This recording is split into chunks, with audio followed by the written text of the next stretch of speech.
जय माता की, जय श्री राम, जय माता की। मैया को कैसे मैं मनाऊं रे, मेरी मैया ना माने। एक बात याद रखना, माँ को मनाने का प्रयास कर रहे हो। आपको मैं इस वीडियो में बताऊंगा कि दुर्गा माँ को प्रसन्न करना कितना सरल है।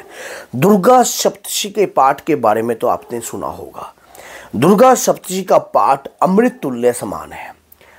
वो कैसे है, पूरी जानकारी दूंगा इसी वीडियो में, एंड तक बने रहना। अगर वीडियो ना समझ में आए तो कमेंट बॉक्स में जरूर लिखना कि गुरुजी हमें वीडियो में ये पार्ट समझ में नहीं आया, या व्हाट्सअप नंबर इसी के अंदर दे रखा है, तब उस वाक्य को आप लिख कर भेज सकते हो, तो हम समझाने का पूर्ण प्रयास आपको करेंगे। देखिए क्या होता है, माँ की अटूट भक्ति हृदय से होती है, दिखावे से कभी नहीं होती। और जिन भक्तों को ये दिखावा लगता होगा वो वीडियो को स्किप कर या छोड़कर चले जाएं, कोई दिक्कत नहीं है, क्योंकि भक्ति से ही कोई शक्ति प्राप्त होती है। जब तक आपके आंतरिक मन में भक्ति नहीं उत्पन्न होगी तब तक माँ दुर्गा की कृपा भी आपको प्राप्त नहीं होगी। माँ दुर्गा को प्रसन्न करने का कार्य चाहती हो कि मैं नवरात्रि के समय, गुप्त नवरात्रि के समय, या अपने जीवन में जो भी उचित समय हो उस वक्त माँ दुर्गा को प्रसन्न करने का प्रयास करूं, माँ की साधना करने का प्रयास करूं। दुर्गा सप्तशती से भी आप अपार कृपा प्राप्त कर सकती हो। दुर्गा सप्तशती में कौन कौन से पाठ हैं? दुर्गा सप्तशती में माँ के 108 नाम हैं। दुर्गा सप्तशती के अंदर माँ के 32 नामों का उल्लेखन किया गया है। दुर्गा सप्तशती में भी देवी कवच भी है। और दुर्गा सप्तशती के अंदर आपने देखा होगा कि माँ के पवित्र अध्याय हैं। दुर्गा सप्तशती के अंदर रात्रि सूत है। दुर्गा सप्तशती के अंदर सिद्ध कुंजिका स्तोत्रम है। दुर्गा सप्तशती में महाचंडी पाठ है। एक बात याद रखना, आप परेशान चल रहे हो, जीवन में किसी भी प्रकार की मुसीबत में हो, जिस विधि से माँ का पाठ करना बता रहा हूँ ना, उस विधि से कर लीजिए, जीवन सफल हो जाएगा। आपको जीवन सफल हो जाएगा। कल की मैंने वीडियो में बताया था हनुमान चालीसा की 100 पाठ की पूर्ण विधि, वो बाबा के प्यारे चैनल पे है, आपने देखी होगी। अब ये दुर्गा सप्तशती के मैं बता रहा हूँ किस विधि से आप दुर्गा सप्तशती को करते हो। माँ को प्रसन्न करना अत्यंत ही सरल है। अब आप कहोगे गुरुजी ये क्या बोल रहे हो? सच्चे में उनसे जो व्यक्ति माँ के प्रति समर्पित हो जाता है, माँ उसी दिन से प्रसन्न हो जाती है। आपको क्या चाहिए? एक पानी वाला नारियल, एक चुनरी माँ की, माँ दुर्गा का स्वरूप, आप आसन बिछाइए, लाल कपड़ा बिछाइए, माँ के चरणों में जो है नारियल अर्पण कीजिए, माँ से प्रार्थना कीजिए कि हे मातेश्वरी, मैं दुर्गा सप्तशती का पाठ प्रारंभ कर रही हूँ। मुझे पाठ का पूर्ण ज्ञान नहीं है, मुझे नहीं पता इस पाठ को किस ढंग से किया जाता है, लेकिन मैं हे मातेश्वरी जितना प्रयास मैं करना चाहती हूँ, मेरी प्रार्थना को स्वीकार करना। आपने क्या कार्य करना है? 151 रुपये माँ के चरणों में माँ की अरदास करनी है। हे माँ, मुझे कृपा प्रदान कीजिए, मैं पाठ को प्रारंभ करूँ। हिंदी में, अगर संस्कृत में अगर आपको नहीं आता तो आप हिंदी में कीजिए। सबसे पहले आपने क्या करना है? सबसे पहले गणपति जी महाराज का आह्वान करना है। जब तक आप गणपति जी महाराज का आह्वान नहीं करोगे तब तक पाठ पूर्ण फल नहीं देगा। हनुमान जी महाराज का आह्वान करना है, और उसके बाद श्री भैरव बाबा का ध्यान करना है।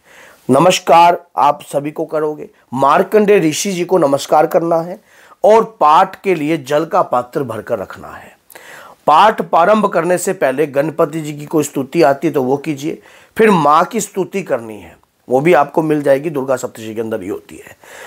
जब आप माँ की स्तुति करते हो तो उसके बाद आपको माँ के अगर 32 नाम आते हैं तो ठीक है, नहीं तो 108 नाम, आप इन दोनों नामों में से कोई भी आप इनका ध्यान कर सकते हो। उसके बाद आपने क्या कार्य करना है? थोड़े से अक्षत लेने हैं और अपनी दिव्य पुस्तक में रख देने हैं। अक्षत चावल, माँ से प्रार्थना करनी है कि हे मातेश्वरी, मैं देवी कवच प्रारंभ करने जा रही हूँ, मेरे ऊपर कृपा करना। जो जल का लोटा भर के रखा था उसमें थोड़ा सा जल हाथ में लेना है। देवी कवच का पाठ आपने प्रारंभ कर देना है जब तक जल आपके हाथ में है। आप देवी कवच जो पढ़ना है, सरलता से मत पढ़ना, हल्केपन से मत पढ़ना। देवी कवच में जो पाठ किया जाता है कि हे देवी, जो आपने उग्रता अंदर से उत्पन्न करनी है, माँ की शक्ति को जागृत करने जा रही हो, माँ की कृपा को प्राप्त करने जा रही हो। देवी कवच का पाठ प्रारंभ होने के बाद उस जल को ग्रहण कर लेना इस प्रकार से, और अपने सिर पर आप धारण कर लेना। नकारात्मकता हो, तंत्र हो, काली विद्या हो, किसी भी प्रकार की क्रिया करी हो, आपको नुकसान नहीं देगी, आपको नुकसान नहीं देगी, छू भी नहीं पाएगी अगर इस विधि से इस प्रकार से पाठ करोगे। अब उसके बाद अंगला स्तोत्रम, अपराजिता स्तोत्रम या जो भी आप पाठ कर रहे हो वो कर सकती हो अगर आपने इसमें चालू कर रखा है। नहीं तो उसके बाद माँ के 3 अध्याय प्रमुख होते हैं, 3 अध्याय, पहला, दूसरा, तीसरा। इन अध्यायों को मार्कंडेय ऋषि जी का ध्यान कर कर ऊंचे स्वर में आप ऊंची आवाज में गुणगान कीजिए। कहा जाता है अगर कोई व्यक्ति आपको तंग करता हो, कोई व्यक्ति परेशान करता हो या किसी भी परिस्थिति में आप गिर गए हो, आपको कोई सहारा प्राप्त ना हुआ हो या कोई व्यक्ति आपकी हेल्प ना कर रहा हो, तो माँ की शरण में चले जाइए। शरण पड़े की लज्जा रखती है मातेश्वरी। याद रखना, इस प्रकार से आपने पाठ करना है कि हे मातेश्वरी, मेरी प्रार्थना को स्वीकार कीजिए। हे माँ, मुझे आशीर्वाद दीजिए ताकि मैं आपकी अटूट अपार भक्ति को प्राप्त कर सकूं। तो इस प्रकार से आपने पाठ किया, पहला अध्याय, सेकंड अध्याय, थर्ड अध्याय। उसके बाद रात्रि सूक्त का पाठ जरूर कीजिए, रात्रि सूक्त का पाठ जरूर कीजिए। सिंध कुंजिका स्तोत्रम का पाठ जरूर करना। यह बात याद रखना, आरती आपने जो इसमें आरती है, आरती करने के बाद जब आपका पूर्ण हो जाए, इस पाठ को पीले रंग के वस्त्र में लपेट कर रखना। इस पुस्तक को पीले रंग के, याद रखना इस पुस्तक से कोई और व्यक्ति पाठ ना करे जब आप लगातार पाठ कर रही होती हो।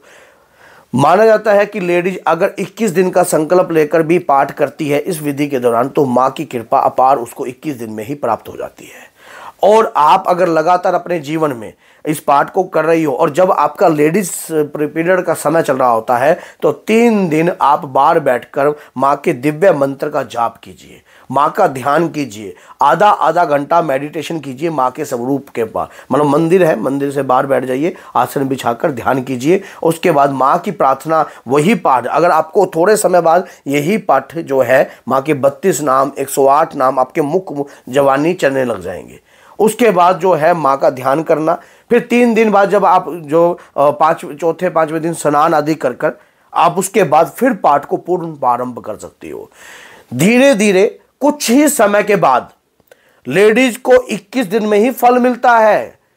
पुरुष को चाहे 41 दिन भी ना मिले, लेकिन लेडीज को 21 दिन में ही फल मिल जाएगा। उसके बाद आप माँ की दिव्य मंत्र का जाप कभी भी आप करती हो तो रुद्राक्ष की माला से करना, रुद्राक्ष की माला से करना। और उसके बाद जो आप पाठ जब भी आपका पाठ पूर्ण होता है, माँ को प्रिय भोग लगा सकती हो।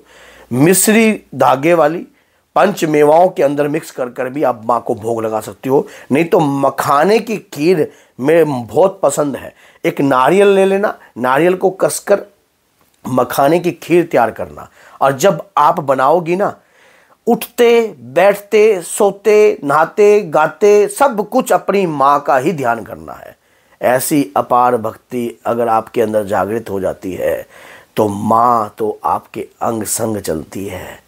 यकीन नहीं है ना मेरी बात पे, करके देखो। 101% का मैं दावा देता हूँ आपको। ना आपको खुद माँ के सिम्टम्स आपको महसूस हों, माँ की यक्षिणी आपको स्वयं महसूस होगी, माँ की योगनियाँ आपको स्वयं महसूस हो, आपको ऐसा लगेगा कि आपको माँ के अटूट दर्शन हो रहे हैं। ऐसा महसूस होगा कि माँ की तरंगे आपके शरीर पर आ रही हैं, आपके रोंगटे खड़े होने लग जाएंगे, आपको खुद महसूस होने, थोड़े ही समय के अंदर आपको ये रिजल्ट मिलने लग जाएगा। याद रख लेना इस बात को। अगर वीडियो अच्छी लगी है तो लाइक कीजिए, चैनल को सब्सक्राइब कीजिए और बेल आइकन बटन को दबाना बिल्कुल मत भूलिए, ताकि आने वाली हर वीडियो की नोटिफिकेशन आपके पास सरलता से पहुंच जाए। तो व्हाट्सएप पे भी आप लगा सकते हो। अगर आप पीड़ाजनक हो, अगर संकट से परेशान हो, तो हमसे कॉन्टैक्ट कर सकते हो। हमारे साथ जुड़कर, मैं 20 तारीख को बालाजी आ रहा हूँ, मेहंदीपुर बालाजी, तो आप मेरे साथ भी चल सकते हो। तो बोलिए जय सीताराम, जय श्री बालाजी, जय माता दी।